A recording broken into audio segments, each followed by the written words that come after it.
और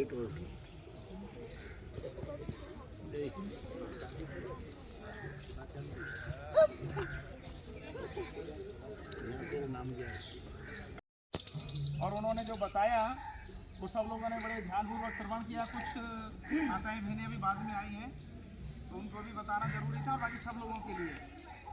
आप लोग जिस यात्रा में अभी चल रहे हैं ना, सबसे पहले मैं आपको एक बहुत छोटी सी और बड़ी मोटी बात बता रहा हूँ। इस यात्रा को एक खाली यात्रा मान करके मत करिएगा।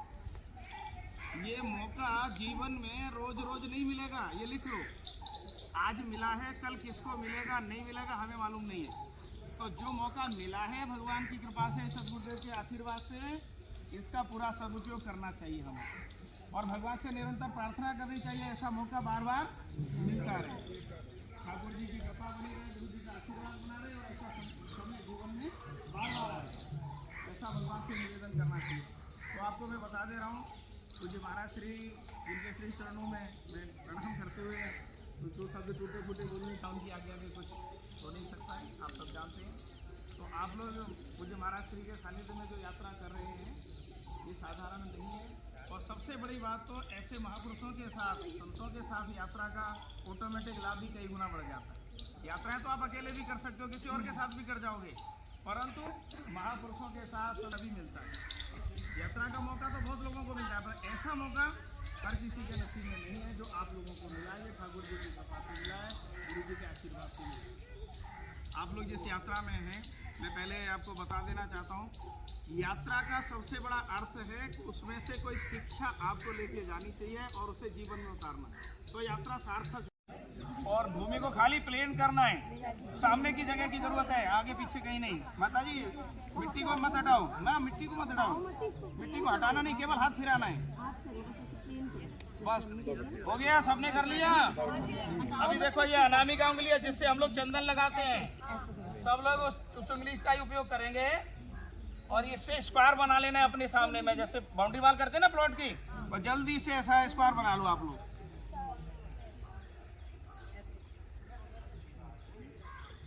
सब लोग बना लो।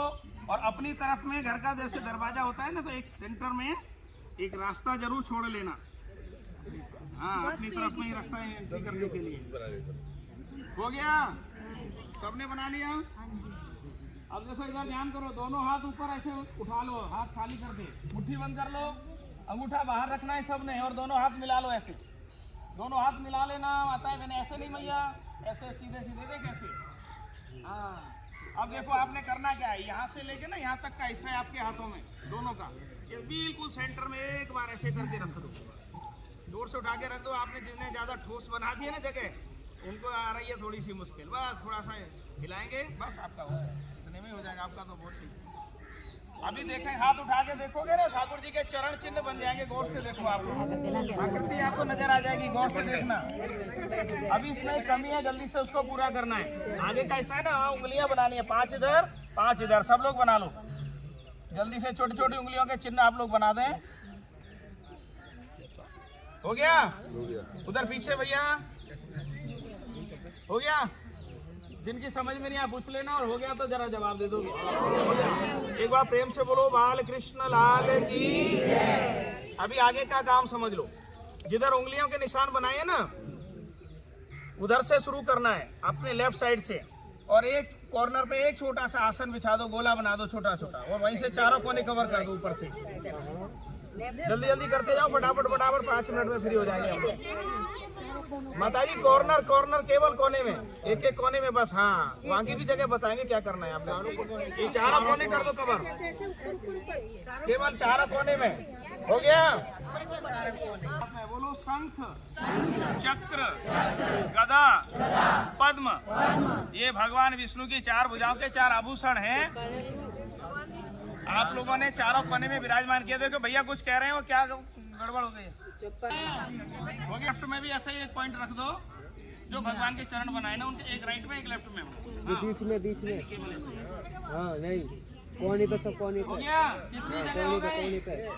कोने पे हो गई, एक बची है। तो भगवान की जिधर चरणों के एड़ी आ रही है ना, वो दोनों चरणों के बीच में एक पॉइंट वहां रख दो आप। 7 हो गए। केड़ी के बीच में, दोनों के नीचे, दोनों चरणों के नीचे। हो गए 7 पॉइंट। अब ये 7 आसन बिछा दिए हैं, इनको आप भरना है। किसके माध्यम से?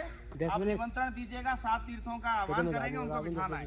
सब लोग मिलकर के बोलना है मेरे साथ में, बोलो मथुरा, माया, काशी, कांची, अवंतिकापुरी, अयोध्यापुरी और द्वारिकापुरी। ये अपने हिंदुस्तान में जिनको हम लोग सप्तपुरी कहते हैं। एक निशान और लगाना है, 2 चरण बनाए ना ठाकुर जी के, उन दोनों धाम। बस यहीं से एक चुटकी भर रज ले लो सब लोग भगवान के चरणों की। अब 7 जगह से अलग अलग न लेकर के भगवान के चरणों से डायरेक्ट ले लो, और दूसरा हाथ नीचे लगा लो। ऐसे दूसरा हाथ नीचे लगाना है और मेरे साथ मिलकर के बोलना है, ऐसा करो, बोलो पापोहम, पापोहम, पापोहम, पाप कर्म, पाप आत्मा, पाप संभव, त्राहिमाम, कुंडरी, काक्ष, कनोहरी, कनोहरी, कनोहरी। जो रज लिया जल्दी से इसका 3 काम करो। पहला माथा में लगाओ, 2 कण मुख में डालो, जरा सा गले से लगा लो। उसके बाद थोड़ी सी रज बची है, अपने लेफ्ट और राइट कंधे के ऊपर लगाओ। अपने पितरों का ध्यान करो जो आज दुनिया में नहीं है, उनका स्मरण करो, उनसे प्रार्थना करो आप मेरे कंधे पर बैठ करके यहाँ का तीर्थ करें। बोले श्री वृंदावन बिहारी लाल की, श्री रमण बिहारी लाल की, आज के आनंद की जय जय श्री राधे।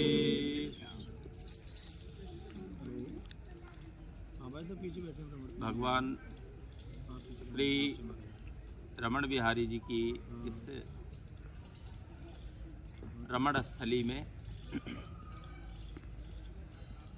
हम सब सौभाग्यशाली हैं। आज इस रेत में जहाँ की भगवान के पावन चरणों की धूली पड़ी है, चरण पड़े हैं, ऐसे रज में बैठ करके और गुरु महाराज और संतों के सानिध्य में हम लोग इस ब्रज 84 कोस यात्रा को कर रहे हैं। हमारे यहाँ शास्त्रों में कहा गया है यथाशक्ति तथा भक्ति। 84 कोस तो बहुत सारे लोग जिनके पास सामर्थ्य है, जो शरीर से स्वस्थ हैं, वो पद यात्रा करते हैं, पैदल चल करके 84 कोस का आनंद लेते हैं। परंतु अब आजकल के समय में न शारीरिक सामर्थ्य बचा है हम सबके पास, ना ही समय है। तो इन चीज़ों को देखते हुए जो हमारे परम श्रद्धेय, परम पूज्य, परम आदरणीय भागवत भूषण स्वामी जी महाराज जो इस यात्रा का अनुष्ठान किए हैं, यह अनुष्ठान निश्चित ही आपका सफल होता हुआ दिख रहा है। क्योंकि ऐसे समय में महाराज श्री का दर्शन और रामन रीति के इस पावन रज में बैठ कर के और जीवन के अनेक झंझावातों से अलग होकर कुछ समय के लिए इस भगवान की लीला भूमि में, ब्रजमंडल में परिव्रजन कर रहे हैं, भ्रमण कर रहे हैं, घूम रहे हैं, या यूँ कहें धूल फाँक रहे हैं। धूल फाँकना ही, गाड़ी में बैठ कर के धूल फाँक रहे हैं, पैदल चल रहे हैं या मंदिरों में दर्शन कर रहे हैं। तो एक घड़ी आधी में पुण्याद, तुलसी संगत साधु की कटे कोट अपराध। जैसा कि शास्त्रों में वर्णित है और संतों के मुखारविंद से हम लोग जो श्रवण करते हैं, जीवन क्षणभंगुर है और इस क्षणभंगुर जीवन में हम कुछ समय आत्मा से, परमात्मा से मिलने का निकालें, तो ये हमारे लिए परम सौभाग्य का विषय है। आत्मा और परमात्मा ही हमारे अपने हैं, आत्मीय हैं, और बाकी तो सब संबंध जागतिक संबंध हैं पारमार्थिक संबंध केवल हमारा हमसे है, और हम सबसे ज़्यादा दूर अगर किसी से हैं तो ना अपनी बेटी से हैं, ना अपनी बहन से हैं, ना अपने पिता से हैं, ना अपने भाई से हैं। हमारा जो दूरी है वो हमसे स्वयं से है। तो ये जो ब्रजमंडल में आकर के हमारा हमसे मुलाकात का अवसर मिला है, जो अपने सामर्थ्य को, अपने लगन को, अपनी भक्ति को भगवान के चरणों में समर्पित कर रहे हैं, ये हम सबका परम सौभाग्य है। और रमणरेती खास करके भगवान बाल कृष्ण की क्रीड़ा भूमि है, पास में गोकुल है। भगवान कृष्ण ग्वाल बालों के साथ जिद करके यशोदा मैया नंद बाबा को रुला करके, बहुत कष्ट हुआ बाबा को जब उन्होंने आज्ञा दी गोपाष्टमी के दिन भगवान को गोचारण के लिए। झरझर आंखों से आंसू बह रहे हैं नंद बाबा के और यशोदा मैया के, लेकिन भगवान का कहना था कि भाई हम घर और किससे खेलें, सारे ग्वाल बाल तो गाय चराने जाते हैं, मैं तुम्हारे साथ खेलूं। नंद बाबा को कह रहे तुम तो बूढ़े हो गए, हमारे सब मित्र ग्वाल बाल रमणरेती जाते हैं गोचारण के लिए। तो जिद करके भगवान ने आज्ञा ली। यशोदा मैया और नंद बाबा सोच रहे हैं कि जंगल में, यहाँ काफ़ी जंगल हुआ करता था, आज से 20-25 साल पहले तक भी खूब जंगल था, खूब जंगली जानवर थे, सांप, बिच्छू और अनेक प्रकार के जंगली जानवर भी होते थे। तो नंद बाबा और यशोदा मैया कई जो थोड़े होशियार बड़े ग्वाल बाल थे, उनको समझा बुझा करके कि लाला का ध्यान रखना, कांटे होते हैं ब्रज में और उन कांटों से बचा करके लाला को ले जाना और सुरक्षित घर ले आना। तो लाला जब गोचारण लीला के लिए यहाँ आते हैं, सभी ग्वाल बाल दोपहर में, मध्याह्न काल में एक ग्वारिया को भेजते, जाओ सबके घर से रोटी ले आओ। अब किसी के घर में बाजरे की रोटी बनी है, किसी के घर में कुछ बना है, किसी के घर में मक्खन है, किसी के घर में छाछ, गुड़, सब ले आया इकट्ठा करके एक ग्वारिया। और फिर सब मंडलाकार में, जैसे हम लोग बैठे हैं अर्धचंद्राकार में बैठे हैं, वो मंडलाकार में बैठते हैं। और तेरी मैया ने क्या बनाया, तेरी मैया ने क्या बनाया, सब ग्वाल बाल एक दूसरे की मैया की प्रशंसा और निंदा करते हुए। और फिर यही खेल होती, खेलते और शाम को फिर गैयों को ढूंढ करके जंगल से लेकर के घर जाते। तो वो ये स्थली है, इस पावन भूमि को हम सब प्रणाम करेंगे। अभी हमारे तीर्थ पुरोहित जी नीरज जी यहाँ के बारे में हम सबको बताएंगे, जो विधि होती है वो करवाएंगे। यथा श्रद्धा है उपलब्धि उतनी है, श्रद्धा वा लभते ज्ञानम तत्परः संजयतेन्द्रियः, यथा शक्ति तथा भक्ति और यथा श्रद्धा तथा प्राप्ति। जैसी श्रद्धा होगी वैसी उपलब्धि होती है। तो अद्भुत जगह है, स्थान है, भगवान की रज चरणों से लगे हुए रज यहाँ पर हैं, इनको हम अपने माथे से लगाएंगे, इन रज को प्रणाम करेंगे और अपने जीवन के साफल्य का अनुशंसा करेंगे, प्रशंसा करेंगे कि हमारा जीवन धन्य हुआ। आज संतों के सन्निधि में पूज्य महाराज श्री का दर्शन हुआ और यहाँ आज हम रमणरेती में आए। आज शायद हमारी यात्रा का समापन भी है। 7-8 दिनों से जो अनवरत यात्रा चल रही थी, आज इस यात्रा का समापन है। मैं आश्रम की ओर से, अपनी ओर से आपके भाग्य की प्रशंसा करता हुआ, काश हम भी इस यात्रा में होते महाराज जी के साथ साथ और आनंद का अनुभव करते। लेकिन यहाँ आश्रम की सेवाएं हैं, व्यवस्थाएं हैं, कुछ जिम्मेवारियां हैं, उन जिम्मेवारियों के कारण मैं नहीं आ पाया। और परंतु मैं नित्य महाराज श्री के साथ रहता हूँ, नित्य इनके चरणों में हमारा बड़ा अनुराग है, प्रेम है। और आप हैं ही ऐसे अद्भुत महापुरुष हैं। आपकी भागवत और अनेक ऐसे क्रियाकलाप हैं जिनका कि अनुकरण हमें करना चाहिए और उससे हमारा जीवन आनंदित होगा। जीने की कला आती है, संतों के साथ रह कर के जीने की कला और जीवन का आनंद, ये दो उपलब्धि है, जीने की कला सीखना और अनेक झंझावातों में, अनेक प्रपंचों में रह करके हम किस तरह से अपने जीवन को आनंदित रखें, जीवन को आनंदमय बनाएं, हमारा परिचय हो जाए, ये हमारी सबसे बड़ी उपलब्धि होगी।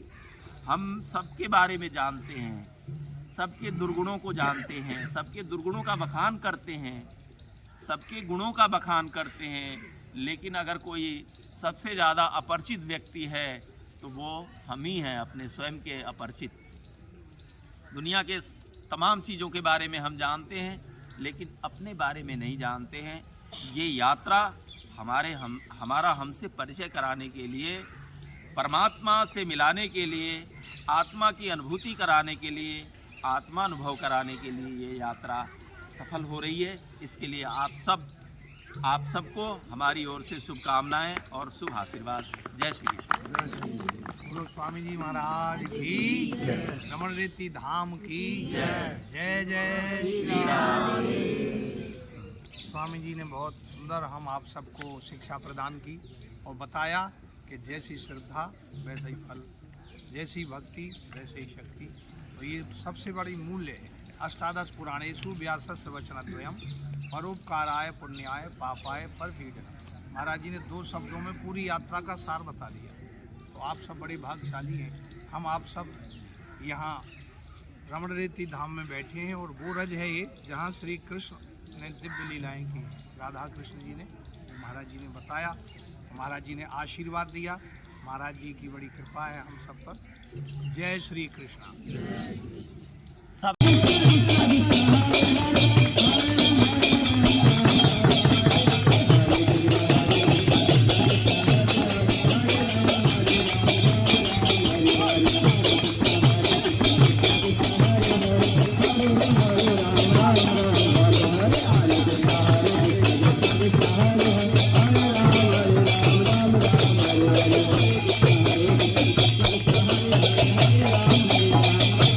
यहाँ हम लोग खड़े हैं, ये ऐचा दाऊ जी का मंदिर है और ऐचा दाऊ स्थान यहाँ का नाम है। ये दिव्य उसी समय के वृक्ष हैं, अद्भुत हजारों वर्ष प्राचीन वृक्ष हैं। अभी जो हमने मंदिर में दर्शन किया ये दाऊ जी का दर्शन है। और दाऊ जी महाराज जब द्वारिका पहुंच गए थे तो उनके मन में विचार हुआ, परिक्रमा कर रहे थे कि हम ब्रज में अब और थोड़ा रुकेंगे। तो इसी जगह पर ये यमुना जी बगल में बह रही हैं, आप सबने दर्शन किया। तो यहाँ 2 महीने तक दाऊ जी ने महाराज किया। तो बोले महाराज गोपियाँ, जो अभी स्वामी जी ने बताया था, तो गोपियाँ और भी जो है यहाँ सब एकत्रित हुए और एकत्रित होकर के दाऊ जी ने सबको बुलाया, यमुना को भी बुलाया। तो यमुना नहीं आई। तो बोले दाऊ जी तो जेठ लगते हैं हमारे, तो कैसे जी रहे? अरे बोले हमारे बुलाने पर क्यों नहीं आएंगे, आना पड़ेगा। नहीं आई तो यमुना जी को अपने हल से खींचा, ऐचा मतलब हल से ऐच करके। तो यहाँ यमुना जी उत्तर वाहिनी और टेढ़ी हो गई यहाँ यमुना जी। तो इसलिए यहाँ का नाम पड़ गया ऐचा दाऊ जी। दाऊ जी ने ऐचा मतलब यमुना जी को हल से खींचा, ऐचना भी कहते हैं ब्रज में। तो यहाँ ऐचा दाऊ जी का नाम पड़ा, जो हम आप सबने दर्शन किया। बड़ा रमणीय स्थान है, बड़ा दिव्य जगह है। यहाँ बड़े ब्रजवासी बैठ के भजन करते हैं।